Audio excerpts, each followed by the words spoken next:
Hello, everybody. My name's Alane Freund. I'm a licensed marriage and family therapist in California, and I'm here today with my special guest and my dad, Dr. Joe Friend. We're here to talk just a little bit more about the pandemic. We're trying to talk once or twice a week and make these videos available to friends and family and followers on YouTube and Facebook. So, good morning, Dad. Good morning and happy Easter. Happy Easter to you. Not our usual way to celebrate the resurrection. I think there is a resurrection going on, actually. So, because the world is turning upside down and changing how it is. So, we were going to talk a little bit this morning about just a few topics that you've been seeing come up as questions. And the first question I have for you is, how did this virus get its name? Can you tell us? Well, there's a couple of different names. One is coronavirus, whatever, too. But COVID-19 comes from the word coronavirus, which is CO, VI for virus, D for disease, -19 because it was openly described in December of the year 2019. So COVID 19. That's interesting. I always thought it was because it was the 19th coronavirus, but that's not true I at had to all. look that up. Someone asked me that about 2 or 3 weeks ago, and I told him that it was the 19th, but it wasn't. There are at least, there are 7 known human pathogens that are coronaviruses. At any rate, we know now what it is. Cool. All right. Thank you so much. Next question I've been having. I see lots of people when I go to the grocery store. I'm going to say in California now, 90% of people, maybe 80 to 90% of people are wearing masks, but not everybody is. And I just don't think people really, even though I've heard it on the news, what's the deal? What's the deal with masks? Why are they needed? What do they do? Is a bandana really enough? Well, let me say first that it's been mandated to wear a mask in Oklahoma City and Edmond. I've gone to the grocery or to the filling station to get gas for my lawnmowers and tractors, and I counted 12 people going in and out not wearing masks. I had a mask and gloves on. And when I saw that, I walked up to the window and looked in. No one in the store, including the clerks, had a mask on. Wow. That was disgusting to me because masks do serve a function. And there's different opinions about them. There's different types of masks. But basically, the type of mask that the health people need is the N95, which I don't want to get into technical, but anything smaller than 0.3 of a micron, I won't go there, can get through, but it stops most of the things. Now, the president even said he wasn't going to wear a mask. The World Health Organization said they're not going to wear a mask. And I've got one here somewhere. This is the most common standard surgical mask. This is worn by surgeons in the operating room and everyone in the operating room, nurses, anesthesiologists. And this is not designed to protect you. This is designed to protect the other people. However, when you really think about it, if you put this on and you happen to have the virus and a very large percent of the people have it, but don't have symptoms, if they breathe or sneeze out, it's not going to stop a virus, which is 70 to 90 nanometers, which is 1/25 millionth of an inch. A virus will go right through, but most viruses aren't just breathed out. Most of them go out in droplets of moisture from your airway, spit, whatever. So if you've got a mask on, it's going to deflect that airflow down. So a couple of viruses go out, so what?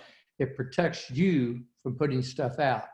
And World Health Organization, I won't go there, but they and our president said it doesn't protect you. Well, that's wrong, because there are other ways to be protected other than breathing that in. Say, for example, someone should have an air droplet and that air droplet would have viruses in it. That mask would possibly stop some of the moisture, but that carries a virus. Now, you got one little old tiny virus with 25 million of them in an inch, it's going to go through. But What about when you go to the store or you go anywhere and you touch something, touch a surface? Someone who has the virus, with or without symptoms, could sneeze, cough, or do that, touch a surface, moisture with viruses on that surface. You later touch that surface and, read how long they last on surfaces, solid surfaces, maybe a few days, cardboard, whatever. But you touch that has viruses in it. What do most of us do? Scratch your mouth, scratch your eye, wipe. That virus gets on your face. So not only wash your hands, don't touch your face. Well, I don't know about you, but I've seen you in an interview last week touch your face. I saw you touch your face just now. No, I didn't. Look, I'm not. I'm No, remembering. I saw. I have touched my face. At any rate, if you do that, you touch your mask. It does protect you. So wear it everywhere you go. And if you know anyone in Oklahoma, tell them to start wearing their dab-burn mask, because I didn't see but one other person when I drove by the store. I actually drove through Walmart parking lot and they're spreading them out, but not one person did I see wearing a mask. So that's why you wear a mask. Now, if you got an N95, that's even better. That protects you to some degree. But if people were doing what they're supposed to be, if they're sheltering in place, why would you even go anywhere? Wait, Dad, you didn't address what would work as a mask, because we're not supposed to wear the masks that the medical people need, right? Because there's a shortage still. That's correct.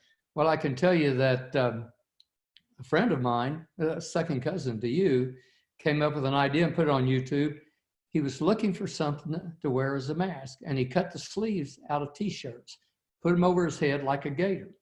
And then when he was going out, he pulls it up over his mouth and nose. Well, that works.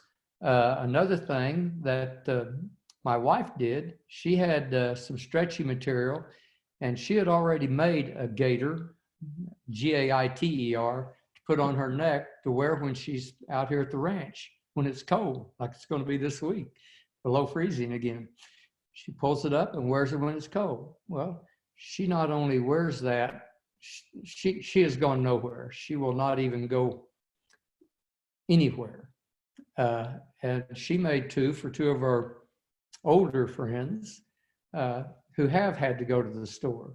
So you can make a gaiter out of some stretchy material. Now, that's not going to be as good as a surgical mask, but it's not going to be near as good as a 95, or there's 3 or 4 of those filter masks, but it's going to stop big droplets and it will help you from breathing out. You may not have the disease, or you may. You won't know. Somewhere between 20 and 60% of the people, maybe higher, have it and don't have symptoms. And if you do catch it, you go 2 to 4 days without symptoms, maybe longer, when you can shed the virus. So that just protects other people. Thank you, Dad. Okay, so I'm going to stop us here and sign off for now.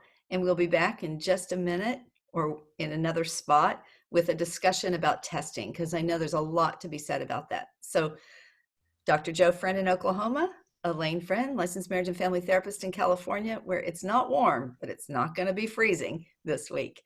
And we'll see you again soon. Thank you for joining us.